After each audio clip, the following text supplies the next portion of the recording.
जय श्री राम भक्तों, स्वागत है आप सभी का हमारे चैनल हरिओम टॉकीज पर। आज हम सुनेंगे श्री दुर्गा सप्तशती का तीसरा और चौथा अध्याय। श्री दुर्गा सप्तशती का तीसरा अध्याय।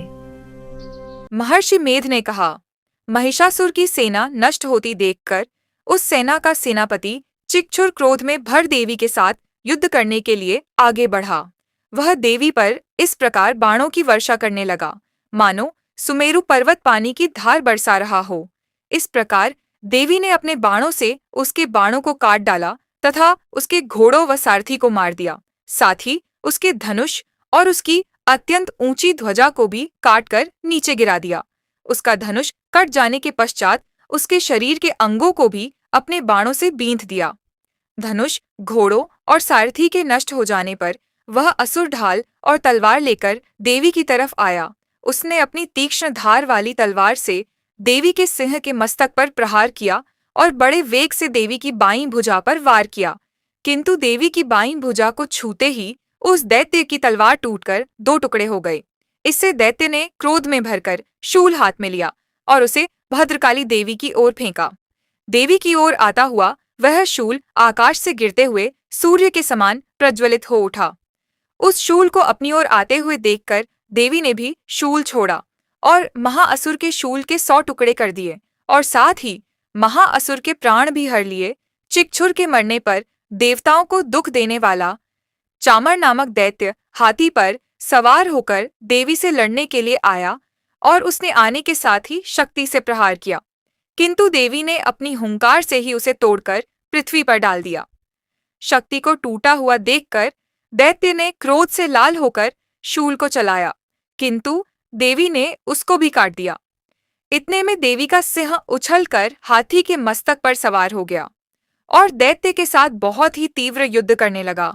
फिर वह दोनों लड़ते हुए हाथी पर से पृथ्वी पर आ गिरे और दोनों बड़े क्रोध से लड़ने लगे। फिर सिंह बड़े जोर से आकाश की ओर उछला और जब पृथ्वी की ओर आया तो अपने पंजे से चामर का सिर धड़ से अलग कर दिया। क्रोध से भरी हुई देवी ने शिला और वृक्ष आदि की चोटों से उदग्र को भी मार दिया। कराल को दांतों, मुक्कों और थप्पड़ों से चूर्ण कर डाला। क्रुद्ध हुई देवी ने गदा के प्रहार से उद्दत दैत्य को मार गिराया। भिन्नपाल से वाष्पकल को बाणों से ताम्र तथा अंधक को मौत के घाट उतार दिया। तीनों नेत्रों वाली परमेश्वरी ने त्रिशूल से उग्रास्य, उग्रवीर्य और महाहनु नामक राक्षसों को मार गिराया। उसने अपनी तलवार से विडाल नामक दैत्य का सिर काट डाला तथा अपने बाणों से दुर्धर और दुर्मुख राक्षसों को यमलोक को पहुंचा दिया। इस प्रकार जब महिषासुर ने देखा कि देवी ने मेरी सेना को नष्ट कर दिया है, तो वह भैंसे का रूप धारण कर देवी के गणों को दूख देने लगा। उन गणों में कितनों को उसने मुख के प्रहार से, कितनों को खुरों से, कितनों को पूंछ से, कितनों को सींगों से, बहुतों को दौड़ाने के वेग से, अनेकों को सिंहानाद से, कितनों को चक्कर देकर और कितनों को श्वास वायु के झोंकों से पृथ्वी पर गिरा दिया। वह दैत्य इस प्रकार गणों की सेना को गिरा देवी के सिंह को मारने के लिए दौड़ा। इस पर देवी को बड़ा गुस्सा आया। उधर दैत्य भी क्रोध में भरकर धरती को खुरों से खोदने लगा तथा सींगों से पर्वतों को उखाड़ दोकर धरती पर फेंकने लगा और मुख से शब्द करने लगा। महिषासुर के वेग से चक्कर देने के कारण पृथ्वी क्षुब्ध होकर फटने लगी। उसकी पूंछ से टकराकर समुद्र चारों ओर फैलने लगा। हिलते हुए सींगों के आघात से मेघ खंड खंड हो गए और श्वास से आकाश में उड़ते हुए पर्वत फटने लगे। इस तरह क्रोध में भरे हुए राक्षस को देख चंडिका को भी क्रोध आ गया और वह उसे मारने के लिए क्रोध में भर गई। देवी ने पाश फेंककर दैत्य को बांध लिया और उसने बंध जाने पर दैत्य का रूप त्याग दिया और सिंह का रूप बना लिया। और ज्यों ही देवी उसका सिर काटने के लिए तैयार हुई कि उसने पुरुष का रूप बना लिया, जो कि हाथ में तलवार लिए हुए था। देवी ने तुरंत ही अपने बाणों के साथ उस पुरुष को उसकी तलवार ढाल सहित बींध डाला। इसके पश्चात वह हाथी के रूप में दिखाई देने लगा और अपनी लंबी सूंड से देवी के सिंह को खींचने लगा और गर्जने लगा। देवी ने अपनी तलवार से उसकी सूंड काट डाली। तब राक्षस ने एक बार फिर भैंसे का रूप धारण कर लिया और पहले की तरह चर अचर जीवों सहित समस्त त्रिलोकी को व्याकुल करने लगा। इसके पश्चात क्रोध में भरी हुई देवी बारंबार उत्तम मधु का पान करने लगी और लाल लाल नेत्र करके हंसने लगी। उधर बलवीर्य तथा मद से क्रुद्ध हुआ दैत्य भी गरजने लगा, अपने सींगों से देवी पर पर्वतों को फेंकने लगा। देवी अपने वाणों से उसके फेंके हुए पर्वतों को चूर्ण करती हुई बोली, ओ मूढ़, जब तक मैं मधुपान कर रही हूँ तब तू गरज ले, और इसके पश्चात मेरे हाथों तेरी मृत्यु हो जाने पर देवता गरजेंगे। महर्षि मेधा ने कहा। यों कहकर देवी उछलकर उस दैत्य पर जा चढ़ी और उसको अपने पैर से दबाकर शूल से उसके गले पर आघात किया। देवी के पैर से दबने पर भी दैत्य अपने दूसरे रूप से अपने मुख से बाहर होने लगा। अब भी वह आधा ही बाहर निकला था कि देवी ने अपने प्रभाव से उसे रोक दिया।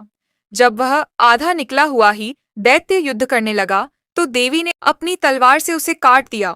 इसके पश्चात सारी राक्षस सेना हाहाकार करती हुई वहां से भाग खड़ी हुई और सब देवता अत्यंत प्रसन्न हुए तथा आर्षियों महर्षियों सहित देवी की स्तुति करने लगे। गंधर्वराज गान करने तथा अप्सराएं नृत्य करने लगी। श्री दुर्गा सप्तशती चौथा अध्याय प्रारंभ। महर्षि मेधा बोले, देवी ने जब पराक्रमी दुरात्मा महिषासुर को मार गिराया और असुरों की सेना को मार दिया, तब इंद्रादि समस्त देवता अपने सिर तथा शरीर को झुकाकर भगवती की स्तुति करने लगे, जिस देवी ने अपनी शक्ति से यह जगत व्याप्त किया है और जो संपूर्ण देवताओं तथा महर्षियों की पूजनीय है। उस अंबिका को हम भक्तिपूर्वक नमस्कार करते हैं। वह हम सबका कल्याण करे, जिस अतुल प्रभाव और बल का वर्णन भगवान विष्णु, शंकर और ब्रह्मा जी भी नहीं कर सके। वही चंडिका देवी इस संपूर्ण जगत का पालन करे और अशुभ भय का नाश करे। पुण्यात्माओं के घरों में तुम स्वयं लक्ष्मी रूप हो और पापियों के घरों में तुम अलक्ष्मी रूप हो, और सत्कुल में उत्पन्न होने वालों के लिए तुम लज्जा रूप होकर उनके घरों में निवास करती हो। हम दुर्गा भगवती को नमस्कार करते हैं। हे देवी, इस विश्व का पालन करो। हे देवी, हम तुम्हारे अचिंत्य रूप का किस प्रकार वर्णन करें। असुरों का नाश करने वाले भारी पराक्रम तथा समस्त देवताओं और दैत्यों के विषय में जो तुम्हारे पवित्र चरित्र हैं, उनका हम किस प्रकार वर्णन करें। हे देवी, त्रिगुणात्मिका होने पर भी तुम संपूर्ण जगत की उत्पत्ति का कारण हो। हे देवी, भगवान विष्णु, शंकर आदि किसी भी देवता ने तुम्हारा पार नहीं पाया। तुम सबकी आश्रय हो। यह संपूर्ण जगत तुम्हारा ही अंश रूप है, क्योंकि तुम सबकी आदिभूत प्रकृति हो। हे देवी, तुम्हारे जिस नाम के उच्चारण से संपूर्ण यज्ञों में सब देवता तृप्ति लाभ करते हैं, वह स्वाहा तुम ही हो। इसके अतिरिक्त तुम पितरों की तृप्ति का कारण हो, इसलिए सब आपको स्वधा कहते हैं। हे देवी, वह विद्या जो मोक्ष को देने वाली है, जो अचिंत्य महाज्ञान स्वरूपा है, तत्वों के सार को वश में करने वाले, संपूर्ण दोषों को दूर करने वाले, मोक्ष की इच्छा वाले, मुनिजन जिसका अभ्यास करते हैं, वह तुम ही हो। तुम वाणी रूप हो और दोष रहित ऋग तथा यजुर्वेदों की एवं उद्गीत और सुंदर पदों के पाठ वाले सामवेद की आश्रय रूप हो। तुम भगवती हो। इस विश्व की उत्पत्ति एवं पालन के लिए तुम वार्ता के रूप में प्रकट हुई हो और तुम संपूर्ण संसार की पीड़ा हरने वाली हो। हे देवी, जिससे सारे शास्त्रों को जाना जाता है, वह मेधा शक्ति तुम ही हो, और दुर्गम भवसागर से पार करने वाली नौका भी तुम ही हो। लक्ष्मी रूप से विष्णु भगवान के हृदय में निवास करने वाली और भगवान महादेव द्वारा सम्मानित गौरी देवी तुम ही हो। मंद मुस्कान वाले, निर्मल पूर्णचंद बिंब के समान और उत्तम सुवर्ण की मनोहर कांति से कामनीय तुम्हारे मुख को देखकर भी महिषासुर क्रोध में भर गया। यह बड़े आश्चर्य की बात है। और हे देवी, तुम्हारा यही मुख जब क्रोध से भर गया तो उदय काल के चंद्रमा की भांति लाल हो गया और तनी हुई भौहों के कारण विकराल रूप हो गया। उसे देखकर भी महिषासुर के शीघ्र प्राण नहीं निकल गए। यह बड़े आश्चर्य की बात है। आपके कुपित मुख के दर्शन करके भला कौन जीवित रह सकता है।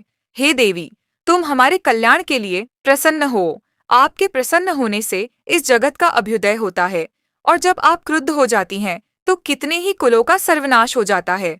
यह हमने अभी अभी जाना है कि जब तुमने महिषासुर की बहुत बड़ी सेना को देखते देखते मार दिया है। हे देवी, सदा अभ्युदय प्रताप देने वाली तुम, जिस पर प्रसन्न हो जाती हो वही देश में सम्मानित होते हैं, उनके धन यश की वृद्धि होती है, उनका धर्म कभी शिथिल नहीं होता है और उनके यहाँ अधिक पुत्र पुत्रियां और नौकर होते हैं। हे देवी, तुम्हारी कृपा से ही धर्मात्मा पुरुष प्रतिदिन श्रद्धापूर्वक यज्ञ करता है और धर्मानुकूल आचरण करता है और उसके प्रभाव से स्वर्गलोक में जाता है, क्योंकि तुम तीनों लोकों में मनवांछित फल देने वाली हो। हे माँ दुर्गे, तुम स्मरण करने पर संपूर्ण जीवों के भय नष्ट कर देती हो और स्थिर चित्त वालों के द्वारा चिंतन करने पर उन्हें और अत्यंत मंगल देती हो। हे दारिद्र दुख नाशिनी देवी, तुम्हारे सिवा दूसरा कौन है? तुम्हारा चित्त सदा दूसरों के उपकार में लगा रहता है। हे देवी, तुम शत्रुओं को इसलिए मारती हो कि उनके मारने से दूसरों को सुख मिलता है। वह चाहे नरक में जाने के लिए चिरकाल तक पाप करते रहे हों, किंतु तुम्हारे साथ युद्ध करके सीधे स्वर्ग को जाएं, इसीलिए तुम उनका वध करती हो। हे देवी, क्या तुम दृष्टिपात मात्र से समस्त असुरों को भस्म नहीं कर सकती? अवश्य ही कर सकती हो, किंतु तुम्हारा शत्रुओं को शस्त्रों के द्वारा मारना इसलिए है कि शस्त्रों के द्वारा मरकर वे स्वर्ग को जावें। इस तरह से हे देवी, उन शत्रुओं के प्रति भी तुम्हारा विचार उत्तम है। हे देवी, तुम्हारे उग्र खड्ग की चमक से और त्रिशूल की नोक की कांति की किरणों से असुरों की आंखें फूट नहीं गईं। उसका कारण यह था कि वे किरणों से शोभायमान तुम्हारे चंद्रमा के समान आनंद प्रदान करने वाले सुंदर मुख को देख रहे थे। हे देवी, तुम्हारा शील बुरे वृतांत को दूर करने वाला है और सबसे अधिक तुम्हारा रूप है, जो न तो कभी चिंतन में आ सकता है और न जिसकी दूसरों से कभी तुलना ही हो सकती है। तुम्हारा बल व पराक्रम शत्रुओं का नाश करने वाला है। इस तरह तुमने शत्रुओं पर भी दया प्रकट की है। हे देवी, तुम्हारे बल की किसके साथ बराबरी की जा सकती है, तथा शत्रुओं को भय देने वाला इतना सुंदर रूप भी और किसका है? हृदय में कृपा और युद्ध में निष्ठुरता, यह दोनों बातें तीनों लोकों में केवल तुम्ही में देखने में आई है। हे माता, युद्ध भूमि में शत्रुओं को मारकर तुमने उन्हें स्वर्गलोक में पहुंचाया है। इस तरह तीनों लोकों की तुमने रक्षा की है तथा उन उन्मत्त असुरों से जो हमें भय था उसको भी तुमने दूर किया है। तुमको हमारा नमस्कार है।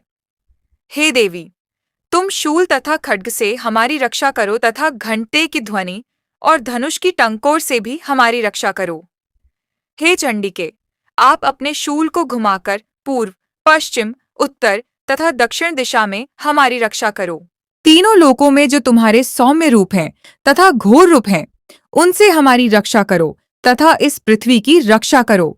हे अंबिके, आपके कर पल्लवों में जो खड्ग, शूल और गदा आदि शस्त्र शोभा पा रहे हैं, उनसे हमारी रक्षा करो। महर्षि बोले कि इस प्रकार जब सब देवताओं ने जगत माता भगवती की स्तुति की और नंदवन के पुष्पों तथा गंध अनुलेपों द्वारा उनका पूजन किया और फिर सबने मिलकर जब सुगंधित व दिव्य धूपों द्वारा उनको सुगंधि निवेदन की, तब देवी ने प्रसन्न होकर कहा, हे देवताओं, तुम सब मुझसे मनवांछित वर मांगो। देवता बोले, हे भगवती, तुमने हमारा सब कुछ कार्य कर दिया। अब हमारे लिए कुछ भी मांगना बाकी नहीं रहा, क्योंकि तुमने हमारे शत्रु महिषासुर को मार डाला है। हे महेश्वरी, तुम इस पर भी यदि हमें कोई वर देना चाहती हो तो बस इतना वर दो कि जब जब हम आपका स्मरण करें तब तब आप हमारी विपत्तियों को हरण करने के लिए हमें दर्शन दिया करो। हे अंबिके, जो कोई भी तुम्हारी स्तुति करे, तुम उनको वित्त, समृद्धि और वैभव देने के साथ ही उनके धन और स्त्री आदि संपत्ति बढ़ावे और सदा हम पर प्रसन्न रहें। महर्षि बोले, हे राजन, देवताओं ने जब जगत के लिए तथा अपने लिए इस प्रकार प्रश्न किया तो बस तथास्तु कहकर देवी अंतर्धान हो गई। हे भूप, जिस प्रकार तीनों लोकों का हित चाहने वाली यह भगवती देवताओं के शरीर से उत्पन्न हुई थी, वह सारा वृतांत मैंने तुझसे कह दिया है और इसके पश्चात दुष्ट असुरों तथा शुंभ निशुंभ का वध करने और सब लोगों की रक्षा करने के लिए जिस प्रकार गौरी देवी के शरीर से उत्पन्न हुई थी, वह सारा वृतांत मैं यथावत वर्णन करता हूँ। जय श्री राम। भक्तों, कहानी अच्छी लगी हो तो वीडियो को लाइक शेयर करें और हमारे चैनल को सब्सक्राइब करना ना भूलें।